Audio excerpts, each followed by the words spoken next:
Merci beaucoup. Donc tout d'abord, je voulais remercier l'association Génération 22 pour l'invitation. Alors je voulais m'excuser de commencer, parce que normalement c'est David Geneviève qui veut commencer. C'était plus logique d'avoir un panorama général, mais bon, donc il rattrapera ça sans problème. Donc moi je suis pédiatre, endocrinologue, donc c'est-à-dire qu'on s'occupe un petit peu de tout ce qui est hormones, mais aussi de tout ce qui est problème de croissance, de puberté et d'os. Donc je vais vous faire une présentation générale. On fera peut-être des points à chaque chapitre si vous voulez poser des questions pour que ça soit interactif. Alors, bien sûr, donc, le syndrome de microdélétion 22q11, donc vous connaissez très bien. Donc, il s'agit d'une maladie rare. Donc, je ne vais pas spoiler le topo de David Geneviève, mais donc, il y a une atteinte vraiment de nombreux organes. Nous, ce que je vais aborder avec vous, c'est les atteintes principalement endocriniennes qui concernent 3 organes, notamment des anomalies de fonctionnement des glandes parathyroïdes qui fabriquent une hormone qui contrôle le taux de calcium dans l'organisme, des défauts de fonctionnement au niveau de la glande thyroïde avec des excès de fonctionnement ou des défauts de fonctionnement, et enfin des retards de taille, et on dira quelques mots de la santé osseuse. Globalement, alors, les atteintes de la parathyroïde, on verra, sont assez fréquentes, donc d'expressivité variable mais fréquente. Les autres atteintes, pathologie de la thyroïde, pathologie de la croissance, sont quand même beaucoup plus rares. Alors, un petit peu d'anatomie. Donc, la thyroïde, c'est une petite glande donc, qui est située juste en avant du cou, en avant de la trachée. Et donc, on peut tout à fait palper, là, si vous regardez, vous pouvez palper votre thyroïde. Cette glande thyroïde, hop, là, excusez-moi.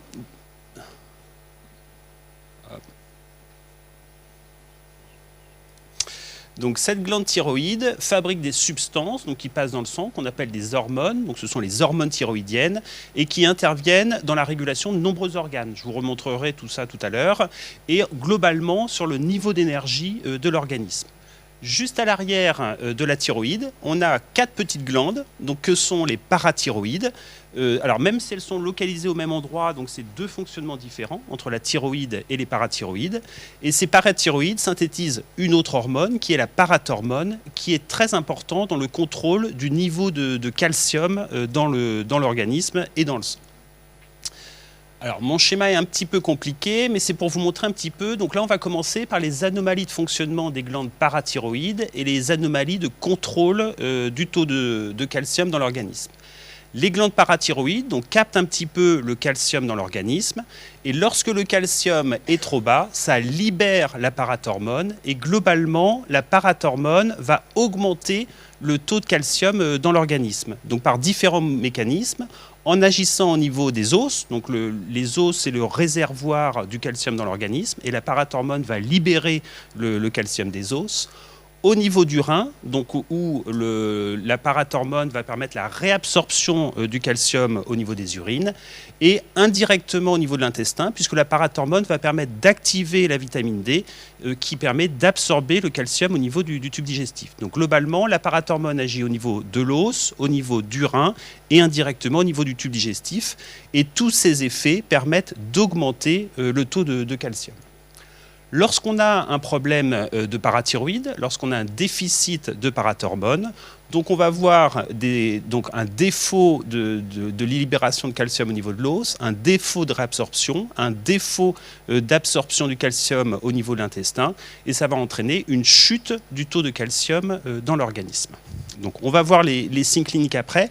Je voulais juste profiter de ce schéma pour vous montrer un petit peu le traitement des problèmes de thyroïde. Donc, lorsqu'on va voir ce taux de calcium qui diminue, le traitement, ça va être bien sûr d'apporter du calcium, donc soit par la bouche, soit lorsqu'il y a des hypocalcémies sévères ou avec des manifestations importantes comme des convulsions par la voie intraveineuse.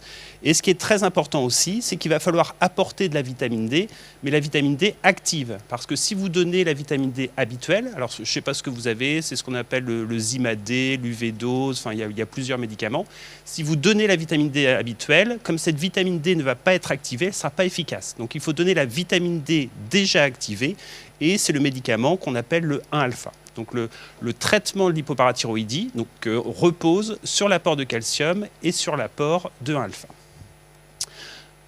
Alors, ce qu'il faut connaître, c'est surtout les signes d'hypocalcémie. Alors, ma diapo est un petit peu compliquée, mais ça, c'est très important. Donc, globalement, le calcium, donc, bien sûr, c'est important pour la solidité des os, mais c'est aussi important pour tout ce qui est transmission au niveau des nerfs. Et lorsqu'on va avoir un défaut de calcium, ça va se manifester, bien sûr, au niveau nerveux. Alors, chez le nourrisseau, on peut avoir des trémulations, des mouvements anormaux. Chez le grand enfant, on peut avoir ce qu'on appelle des parasthésies, c'est-à-dire des fourmis au niveau des doigts et des mains, des crampes, des crises de tétanie. Lorsqu'on examine les enfants, on va avoir des réflexes très vifs. Et le risque de tout ça, c'est les convulsions, donc qui peut être un mode de révélation de l'hypoparathyroïdie, voire de la microdélétion 22q11. On peut aussi avoir des signes respiratoires qui sont liés aussi à cette atteinte nerveuse, avec des pauses respiratoires et ce qu'on appelle le laryngospasme, c'est-à-dire des spasmes du larynx. Et le calcium intervient aussi dans tout ce qui est conduction cardiaque, donc régulation nerveuse du cœur. Et lorsqu'on a des taux bas de calcium, on peut avoir des troubles du rythme, voire des signes au niveau de l'électrocardiogramme. Donc ces signes-là, ils sont très importants à connaître, à dépister. Et si un enfant qui a une microdélétion 22q11 présente ces signes, c'est très important de faire un bilan du calcium assez rapidement. Alors, si on prend un petit peu plus spécifiquement donc là je vous ai expliqué de manière générale l'hypoparathyroïdie. Si on prend plus spécifiquement le problème d'hypoparathyroïdie dans la microdélétion 22q11, globalement, on estime que ça affecte plus de la moitié des enfants. Donc les problèmes on peut avoir des problèmes de calcium dans la microdélétion 22q11 chez plus de la moitié des enfants. En fait, c'est très variable suivant les études. En fait, on va de 17 à 60. Donc, vous voyez, on a quand même une fourchette large. Cette variabilité, en fonction des études, en fait, elle s'explique parce qu'on a souvent des problèmes de thyroïde, donc chez la moitié des patients, mais qui sont de gravité très variable. Donc, on peut avoir des manifestations très modérées ou des manifestations plus fortes, notamment au niveau de la période chez le nouveau-né ou le nourrisson, où ça peut se révéler par des convulsions. Donc cette hypoparathyroïdie est fréquente, mais de sévérité variable. Elle peut apparaître à tous les âges de la vie. Elle peut être, une fois qu'elle est là, elle peut être permanente, c'est-à-dire qu'elle peut durer tout le temps, mais elle peut être aussi transitoire, et puis elle peut disparaître et réapparaître. Donc en fait, ce qui est important, le plus important, c'est de connaître les signes cliniques d'hypocalcémie pour dire si j'ai des parasthésies, si j'ai des mouvements anormaux, il faut faire un bilan du calcium. Et être vigilant lors de certaines situations à risque, notamment les chirurgies, donc les chirurgies cardiaques dans la microdélétion 22q11, ce qu'on appelle les maladies intercurrentes, donc tout ce qui est fièvre, traumatisme, enfin tout ce qui va être un stress pour l'enfant. Et lors de certaines périodes de la vie, notamment la puberté et la grossesse, où les besoins en calcium sont plus importants, et ça peut démasquer une hypoparathyroïdie. Alors, les recommandations... je ne sais pas ce que vous... Enfin, il y a le PNDS, bien sûr, en France, mais qui n'est pas très précis donc, sur les problèmes de calcium. Moi, j'ai repris des recommandations, alors je crois que c'est américain, c'est ça, de 2020, où il recommandait de contrôler le bilan du calcium. Donc, ça se fait par une prise de sang, éventuellement complétée par une prise d'urine. Donc, de faire un bilan phosphocalcique au diagnostic, de faire toute une série d'examens systématiques. Alors chez le nourrisson, comme c'est plus fréquent et plus grave, de rapprocher les prélèvements tous les 3 à 6 mois, chez l'enfant tous les 5 ans, et à l'adolescence, reprendre tous les 1 à 2 ans. Donc ça, tout peut être discuté en fait sur la fréquence. En fait, le plus important, à mon avis, c'est vraiment connaître les signes d'hypocalcémie et s'il y a des signes, donc faire une prise de sang. Faire attention lors des situations à risque. Donc on recommande avant toute chirurgie cardiaque ou autre de faire aussi un bilan sanguin. Bien sûr, faire attention au moment des pubertés, des grossesses. Et bien sûr, si on fait un bilan sanguin pour un enfant pour autre chose, donc ça ne coûte rien de contrôler le calcium en même temps. Le traitement, donc ça on en a parlé, donc on importe le calcium et la forme active de la vitamine D, qui est le 1-alpha. Donc à partir du moment où on débute le traitement, on va faire un suivi régulier au niveau donc, du calcium, au niveau du sang et des urines. Et on va contrôler aussi l'échographie des reins pour être sûr qu'il n'y ait pas de dépôt de calcium au niveau des reins qu'on appelle la néphrocalcinose. Voilà.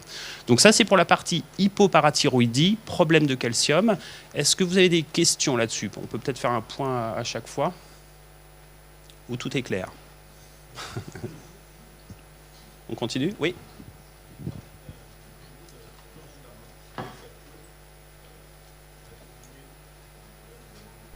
Voilà. Bah alors, quand il y a un problème, alors c'est pas parce qu'on a un tremblement de la main qu'on a forcément un problème de calcium, mais si on a un problème de tremblement chez un enfant qui a une microdélétion 22q11, il faut faire une prise de sang. Et puis là, la prise de sang, elle nous dit le calcium est normal. Bah, dans ce cas-là, ça n'a rien à voir avec le calcium. Le calcium est bas, et dans ce cas-là, on met un traitement. Donc, en tout cas, le tremblement de la main doit faire penser à un problème de calcium. Oui.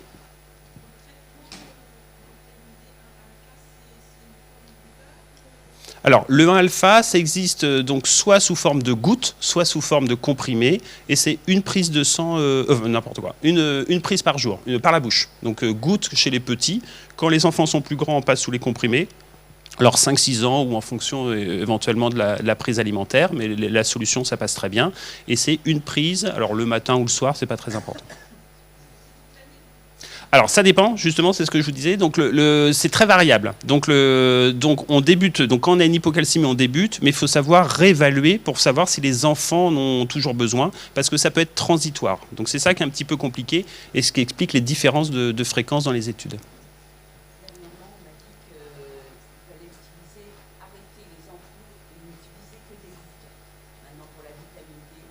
D'accord. Tout à fait. Alors ça, je vais en reparler après, mais là, ce dont vous parlez, c'est la supplémentation en vitamine D habituelle chez tous les enfants. Donc ça, c'est la vitamine D native, on va dire. Donc c'est comme l'huile de foie de morue. Là, on parle d'un médicament pour traiter le calcium. Donc c'est une vitamine D activée. Donc c'est un petit peu différent. Donc je vais vous en reparler après. C'est bon ? Donc néphrocalcino, donc en gros quand on traite les enfants, donc on leur apporte du calcium et du alpha, donc il y a une balance, il faut leur apporter assez de calcium donc pour normaliser la calcémie et pour pas qu'il y ait les signes cliniques, les complications au niveau des convulsions du cœur et tout ça, mais il faut pas leur en apporter trop, parce que si on en apporte trop, on va avoir trop de calcium dans l'organisme et notamment au niveau des urines, et on peut avoir des dépôts de calcium au niveau des reins. Alors généralement, donc c'est rare, quand c'est présent c'est modéré, ça retentit pas forcément sur le fonctionnement du rein, mais ça fait partie de la surveillance. On continue ? Hop.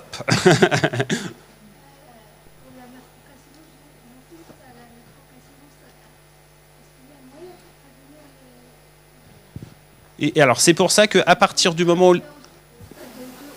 Voilà, donc c'est pour ça qu'à partir du moment où les enfants sont traités, on va faire des bilans très réguliers du calcium dans le sang et dans les urines, justement pour éviter qu'il y ait trop de calcium dans les urines. C'est ça qui fait la néphrocalcinose.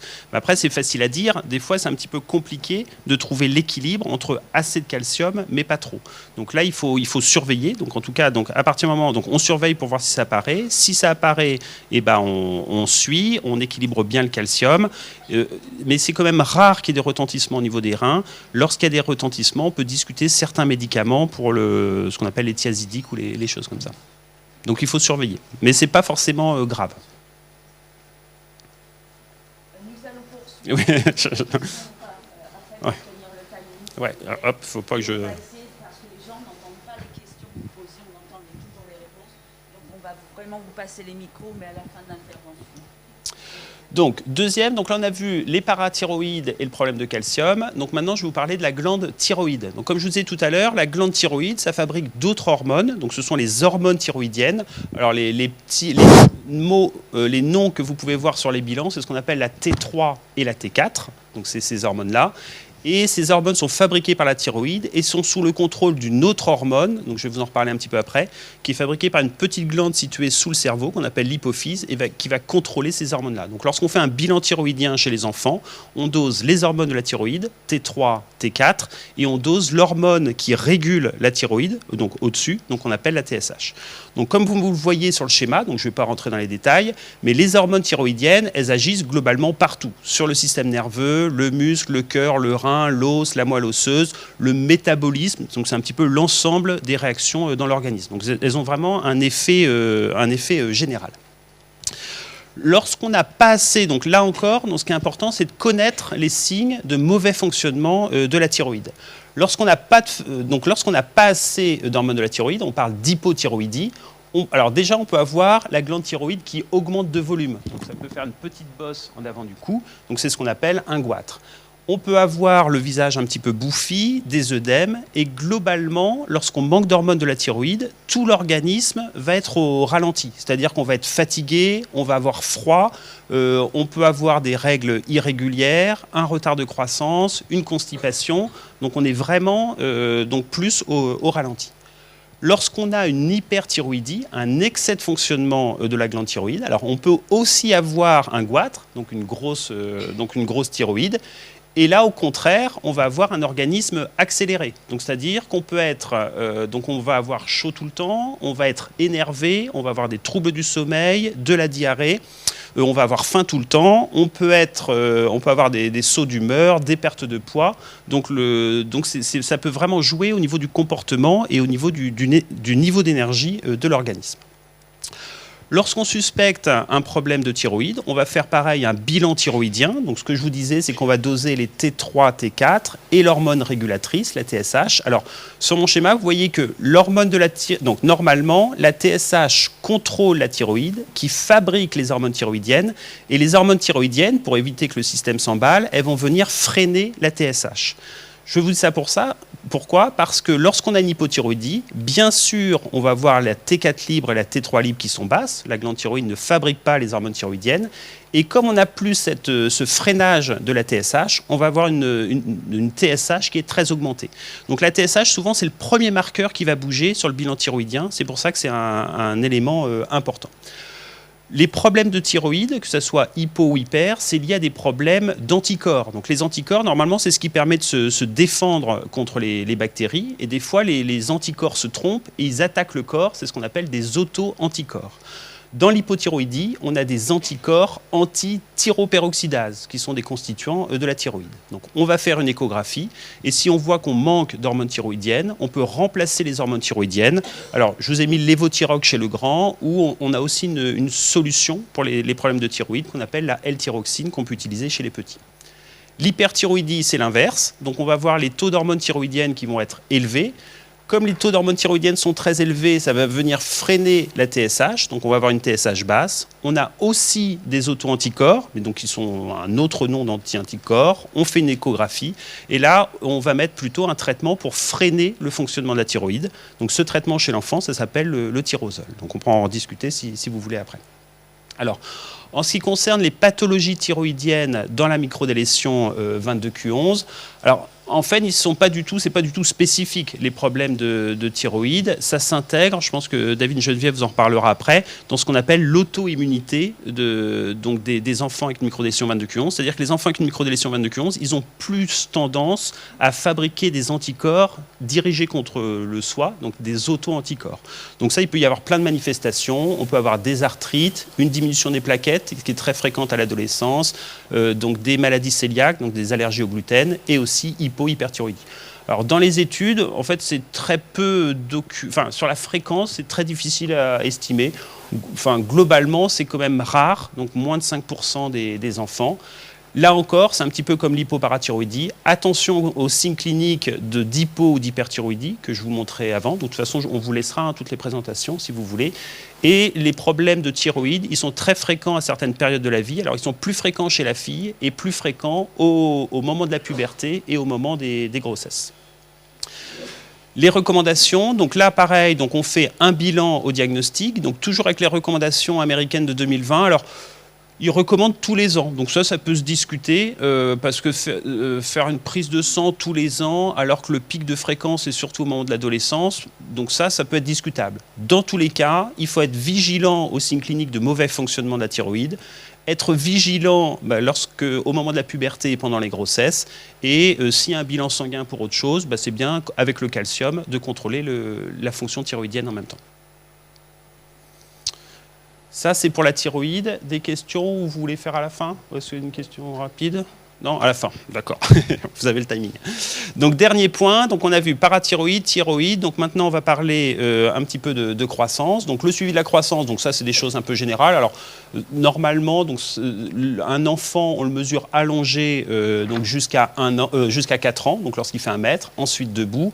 Les recommandations dans la population générale, c'est de mesurer les enfants, et qui sont valables chez les enfants qui ont une microdélétion, c'est de mesurer les enfants tous les 3 mois jusqu'à 2 ans, tous les 6 mois jusqu'à la fin de la croissance. Bien sûr, un poids et une taille en valeur absolue, ça ne veut rien dire. Donc il faut interpréter, donc si on dit qu'un enfant fait 1 mètre, ça dépend s'il a 4 ans ou s'il a 10 ans. Donc il faut bien sûr interpréter les valeurs en fonction de l'âge, du genre, donc garçon ou fille, et des courbes de la population. Donc en France, donc depuis 2018, on a des courbes qui ont été actualisées donc sur les courbes de croissance, et c'est les courbes qui sont maintenant sur les carnets de santé. Pour les enfants qui sont plus âgés, donc avant 2018, il faut faire attention parce que les courbes de croissance ne sont plus valables.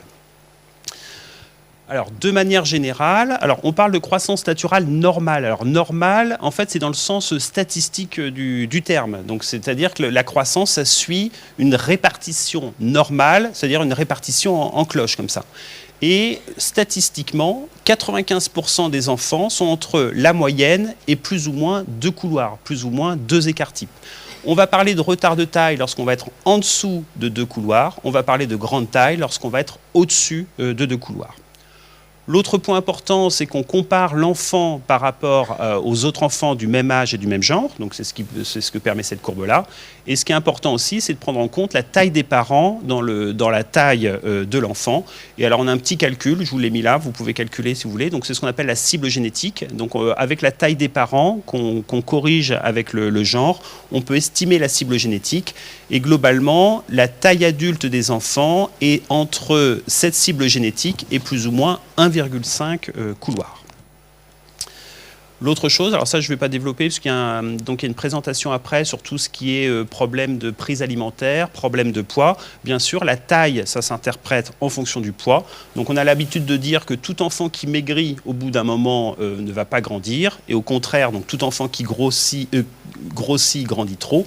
Donc si on a un ralentissement de la croissance, mais chez un enfant qui ne grossit pas, on va surtout voir pourquoi il ne grossit pas. Donc c'est pas très évocateur d'un problème d'hormones.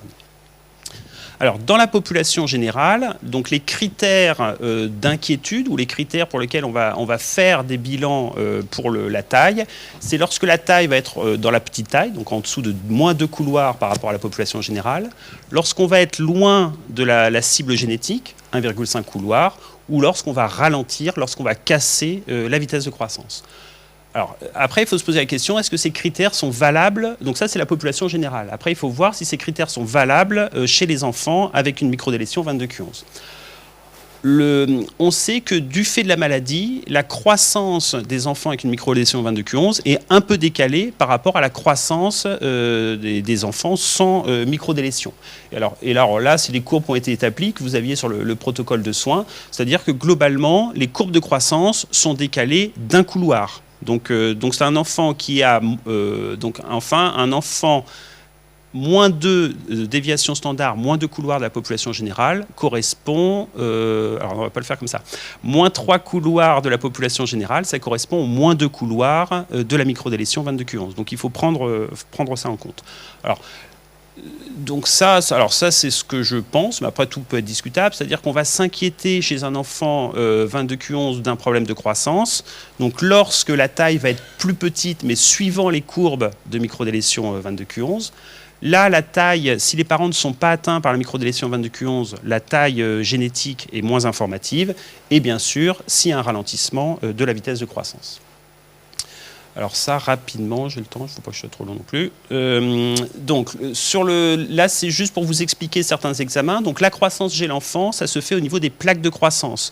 Les plaques de croissance, ça se voit très bien chez les enfants. Donc quand on fait des radios, à l'extrémité des os, là, à l'extrémité de tous les os, vous avez des zones claires. Ça, c'est des zones cartilagineuses, c'est la plaque de croissance. C'est à partir de là où se fait la croissance. La mesure de ces plaques de croissance, c'est le principe de l'âge osseux. Donc lorsqu'on pense qu'il y a un problème de croissance chez un enfant, on peut faire une radio de la main de votre enfant pour voir un petit peu les plaques de croissance, évaluer son âge osseux. Donc vous voyez que lorsque les enfants sont très jeunes, il y a plein de zones claires, et lorsqu'on est adulte, il n'y a plus de zones claires, donc là on ne grandit plus. Donc l'âge osseux, ça permet de voir un petit peu tout ce qui reste en termes de croissance chez un enfant. Donc ça, c'est un des examens qu'on fait systématiquement en cas de problème de croissance. Bon, la croissance, donc ça c'est un peu compliqué, mais la croissance, donc il y a bien sûr des facteurs locaux et il y a plein de facteurs qui interviennent là-dessus. Bien sûr, la nutrition, donc si on grossit pas, on grandit pas, donc là il faut faire grossir l'enfant. Les problèmes d'hormones et puis des problèmes un peu généraux. Donc ça c'est un petit peu compliqué, mais c'est pour dire un petit peu tout ce qu'on va chercher lorsqu'on va avoir un problème de croissance chez un enfant. On va faire un bilan général et ça justifie souvent un pédiatre spécialiste, soit gastro-entérologue si c'est plutôt sur le poids, soit endocrinologue si c'est plutôt sur la taille. Donc vous voyez dans les causes hormonales, donc on retrouve l'hypothyroïdie. Lorsqu'on manque d'hormones thyroïdiennes, on grandit moins bien. Donc c'est un des premiers dosages qu'on fera. On peut avoir le déficit en hormones de croissance, je vais vous en parler rapidement, et on regarde aussi bien la puberté. Alors l'hormone de croissance, ça je vais aller très vite dessus. L'hormone de croissance, c'est une hormone qui est aussi fabriquée par la petite glande hypophyse, vous vous rappelez, celle qui fabrique la TSH, et qui agit sur les os par l'intermédiaire d'un autre médiateur qu'on appelle l'IGF-1. L'hormone de croissance, comme beaucoup d'hormones dans l'organisme, sa fabrication est cyclique. Elle est très variable au cours de la journée, plutôt basse le matin et plutôt haute la nuit. Donc on ne peut pas faire de dosage comme ça d'hormone de croissance, donc, puisqu'on a toutes les chances de se retrouver dans un creux. Donc lorsqu'on veut évaluer l'hormone de croissance, donc ça c'est le pédiatre spécialiste qui détermine s'il y a une évaluation approfondie qui est nécessaire, et dans ce cas-là on va faire des tests de stimulation de l'hormone de croissance. Donc on ne peut pas faire juste un dosage, contrairement au calcium et à la thyroïde. Alors, on pose souvent la question du traitement par hormone de croissance. Donc, au jour d'aujourd'hui, on ne peut pas traiter un enfant par hormone de croissance s'il y a un retard de taille ou s'il y a une microdélétion 22q11. On peut le faire pour certains syndromes, donc syndrome de Turner, syndrome de Noonan, où on peut utiliser un traitement par hormone de croissance chez un enfant qui a ce syndrome avec un retard de taille. Mais aujourd'hui, ce n'est pas possible pour les enfants avec une microdélétion 22q11. Donc, on ne pourra proposer un traitement que si on manque d'hormones de croissance, donc évalué lors des tests, ou dans certaines situations, si on a une très petite taille, à moins 3 couloirs, et que l'enfant est né petit à la naissance.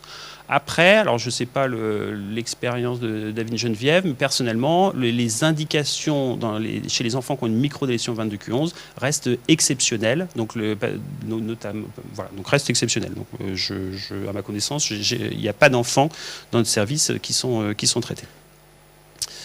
Alors ça, je vous montre juste pour la puberté. Donc on évalue la croissance, donc on évalue la puberté. Donc ça, c'est juste pour information. Donc c'est pour ça qu'on examine vos enfants aussi avec les stades de Tanner. Donc on va regarder un petit peu chez la fille le développement de la poitrine et de la pilosité, axillaire et pubienne. Et chez le garçon, on utilise notre instrument de torture là pour mesurer le volume des testicules. Donc ça fait partie du suivi habituel. Donc ça, c'est les âges normaux de la puberté. Donc en gros, la puberté chez la fille, donc début de la poitrine, ça commence vers 11-12 ans, avec des jeunes filles qui vont être réglées à 13 ans.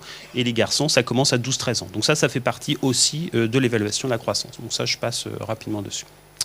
Donc la puberté, on ne fait plus attention, donc ce n'est pas le topo d'aujourd'hui, mais au moment de la puberté, donc il y a les développements ce qu'on appelle les caractères sexuels secondaires, mais aussi on a une accélération de la vitesse de croissance, et c'est à ce moment-là où ça peut démasquer ou aggraver une scoliose. Donc c'est à cette période-là de la vie où on est plus vigilant sur les courbures du dos.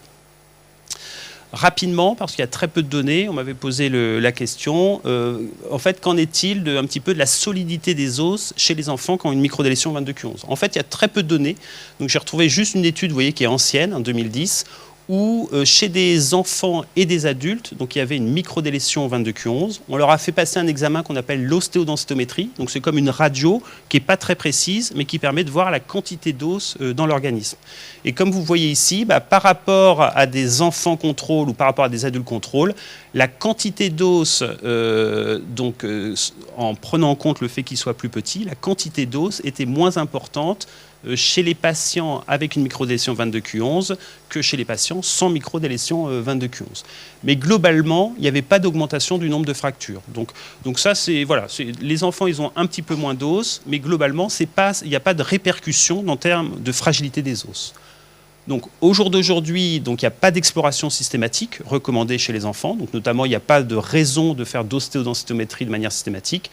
Par contre, bien sûr, s'il y a beaucoup de fractures chez un enfant, si elles surviennent pour des traumatismes très modérés, donc c'est sûr que si on tombe d'un arbre, donc c'est normal de se fracturer. Si on tombe de sa hauteur et qu'on se fracture, c'est pas normal. Donc, s'il y a beaucoup de fractures et si elles surviennent pour des traumatismes modérés, donc dans ce cas-là, on peut faire des évaluations. Donc, en fait, dans tous les problèmes des os, donc c'est pour revenir sur le problème de la vitamine D, ce qui est important, c'est d'être préventif. En gros, pour que les os soient solides, il faut qu'il y ait assez de calcium et assez de vitamine D. Donc, la vitamine D, c'est ce qui permet de prendre le calcium au niveau du tube digestif et de le fixer au niveau des os. Et puis, d'avoir une activité physique adaptée, bien sûr, par rapport aux autres atteintes. Alors, la vitamine D, c'est ce que je disais tout à l'heure. Donc, il y a soit l'option, vous mettez les enfants au soleil, soit l'huile de foie de morue.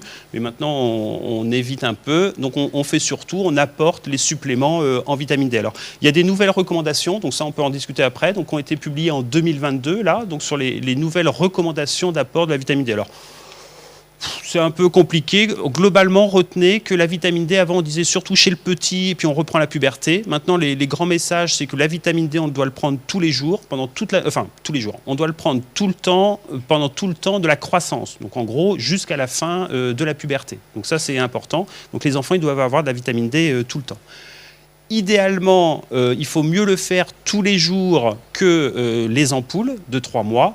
Mais après, c'est un équilibre. C'est-à-dire qu'on préfère avoir un enfant qui prend une ampoule tous les 3 mois qu'une fois sur 2 si on lui prescrit tous les jours. Donc c'est à discuter. Idéalement, c'est mieux tous les jours.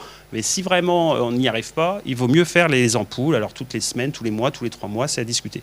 L'autre point important, c'est qu'il faut faire très attention aux suppléments pharmaceutiques. Parce que la vitamine D, donc c'est aussi un médicament. Donc c'est une hormone. Donc ça joue sur le calcium. Et il faut utiliser les médicaments qu'on donne en pharmacie pour la vitamine D. Il ne faut pas acheter les suppléments vitaminiques parce qu'il y a eu des problèmes d'intoxication à la vitamine D avec des surdosages et des problèmes de trop de calcium. Donc il faut faire attention, il faut rester sur les formes standards.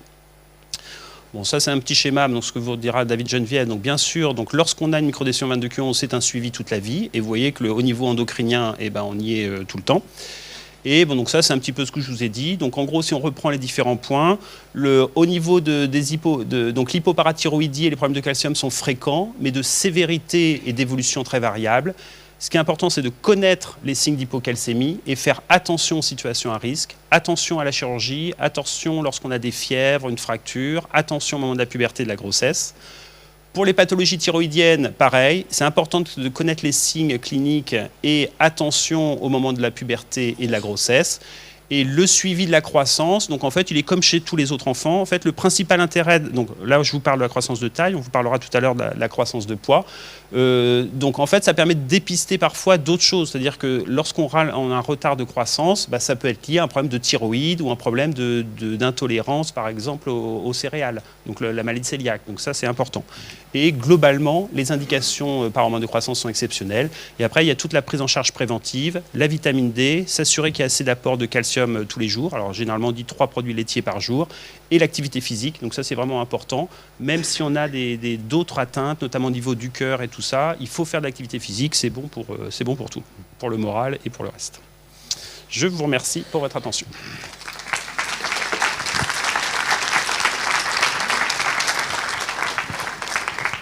Nous avons 10 minutes de questions avant le professeur Geneviève. Quelqu'un avait levé la main, je vais couper tout à l'heure.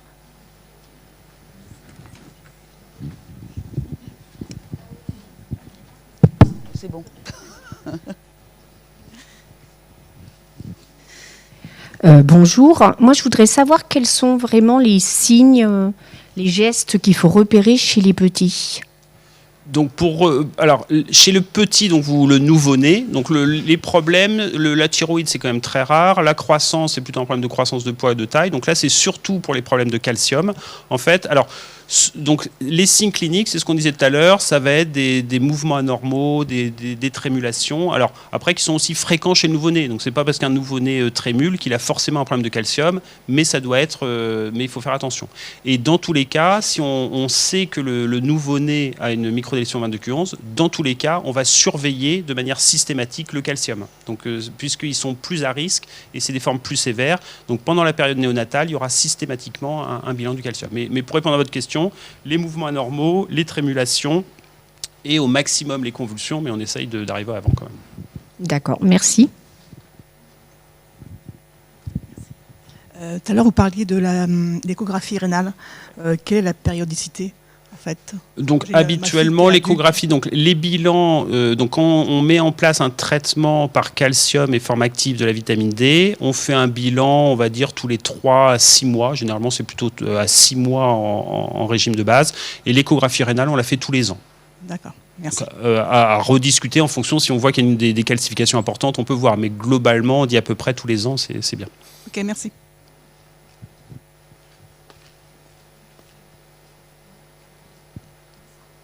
C'est là.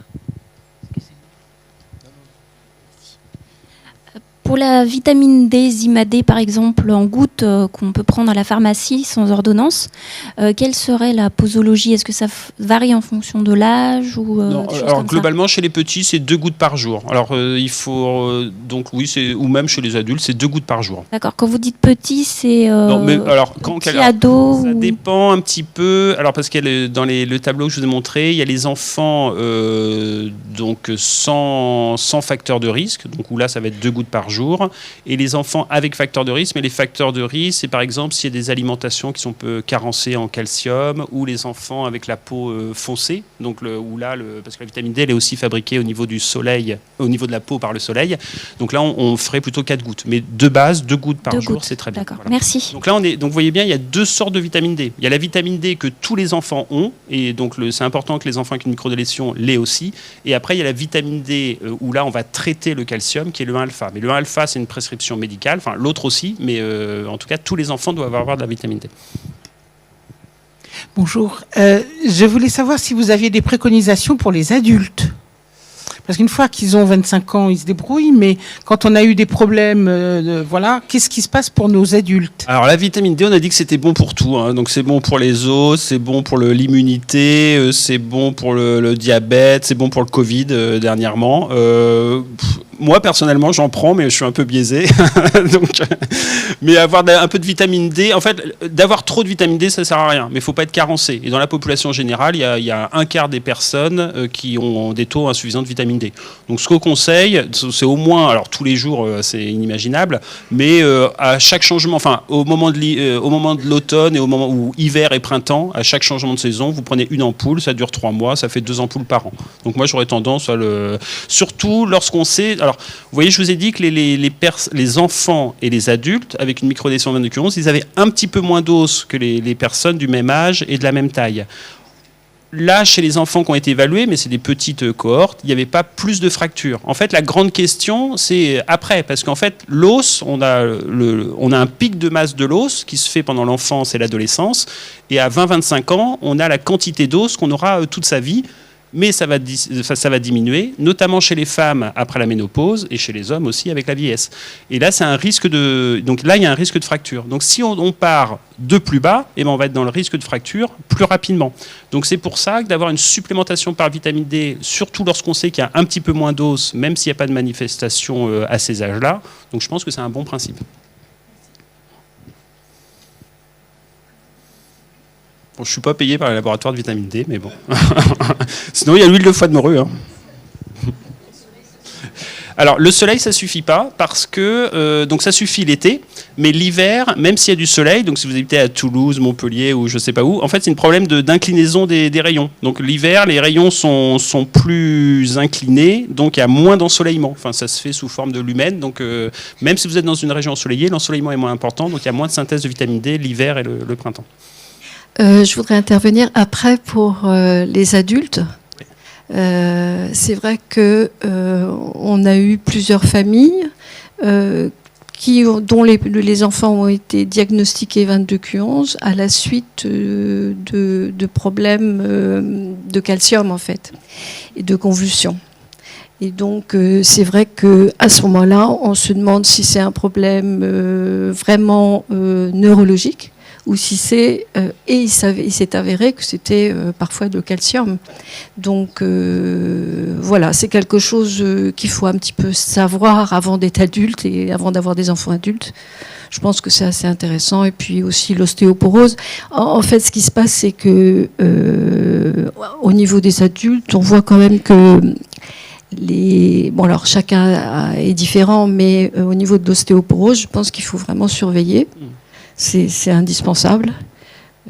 C'est quand même une fragilité. je pense. Et on a moins, enfin je sais pas, tu répondras peut-être, mais on a moins de. C'est comme toutes les maladies rares en fait. Maintenant les pédiatres, enfin en pédiatrie on connaît très bien, et puis maintenant tout le travail qui reste à faire. Alors je sais pas si c'est valable pour le 22q11, mais dans d'autres maladies génétiques, tout le travail qui reste à faire, c'est de voir, et maintenant à l'âge adulte, maintenant qu'il n'y a plus de problème, on sait guérir le cœur, tout le reste. Qu'est-ce qui se passe à l'âge adulte? Notamment est-ce qu'il y a plus de risques de fractures au moment de la ménopause chez la femme avec une microdystrophie 22q11? Ça on ne sait pas à mon avis. En fait. Et puis au niveau de la génétique, c'est vrai que les généticiens voient des adultes. Vous êtes plus spécialisé au niveau de l'enfant. Donc c'est vrai qu'il y a une connaissance beaucoup plus importante maintenant, malgré tout, de l'évolution. Un peu mieux. Le problème des adultes, je sais pas, ils sont souvent perdus de vue en fait. Ils sortent du circuit. Chez les enfants, on est très cocooning, on leur fait des hôpitaux de jour, ils voient tous les spécialistes. Les adultes, ils se gèrent tout seuls ou pas. C'est ce qu'on discutait justement avec Caroline Demilly, c'est que des adultes, on n'en suit pas tant que ça. En réalité, des adultes âgés, on va dire. C'est-à-dire qu'au-delà de 50 ans, en tout cas moi, bah oui c'est ça. D'abord parce qu'il y a un défaut de diagnostic avant, et parce que aussi une partie de ces adultes peuvent être dans des structures de prise en charge où on pense plus du tout à la question de et si c'était une maladie rare, c'était une maladie génétique, et donc ils sont sortis des circuits où on peut les prendre en charge. Donc j'aurais tendance à dire il faut effectivement, je pense, être très vigilant sur ce risque de seuil de fracture plus précoce que chez d'autres femmes ménopausées où finalement c'est la femme de 70 ans qui va faire ses fractures du col du fémur.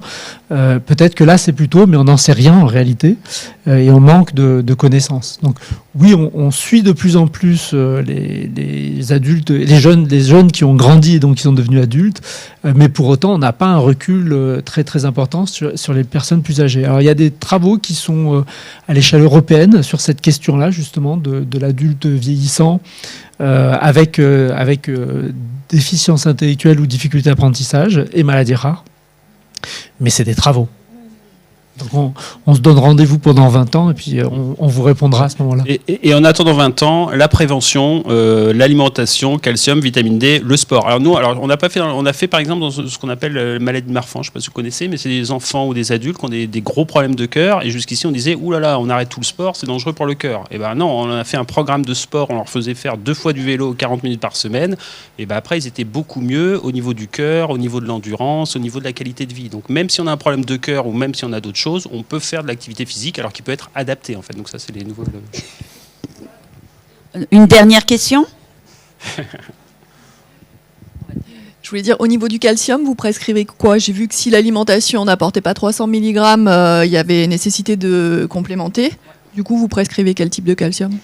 Alors déjà effectivement la première chose c'est évaluer les apports diététiques pour voir un petit peu, parce qu'en fait le calcium par la bouche, si on peut avoir la même chose par l'alimentation c'est aussi bien, hein. Donc alors après il faut faire donc le calcium, faut faire donc c'est un petit peu, vous êtes d'accord. Voilà, c'est ça. Donc c'est pour ça. Donc en fait, il y a des petits scores. Donc sur Internet, on peut trouver avec le Griot, c'est les scores de Fardelone. Donc on rentre un petit questionnaire, puis on voit un petit peu les apports de calcium. Les aliments, il faut faire attention parce qu'il y a certains aliments qui sont très riches en calcium, par exemple les épinards, mais en fait où l'absorption est très mauvaise. Donc il faut faire attention. Le calcium, c'est bien de faire un point à un moment avec une diététicienne et pour répondre. Donc voilà, pour voir un petit peu la quantité, la qualité en fonction du type d'aliment, puisque l'absorption n'est pas pareille. Si on peut l'avoir par l'alimentation, tant mieux. Si on n'y arrive pas, on met des suppléments et après on contrôle par les bilans. Globalement, sur les prises de sang, donc on dose la 25 vitamine D, ça permet de voir si on a assez de vitamine D. Et le calcium, le principe c'est si j'ai assez de calcium, j'en urine. Donc on fait des calciums sur créatinine urinaire et donc il faut que ça soit supérieur à 0,2. Bon bref. Et donc là, ça veut dire que si j'urine du calcium, ça veut dire que j'en ai assez en apport. Et après, oui.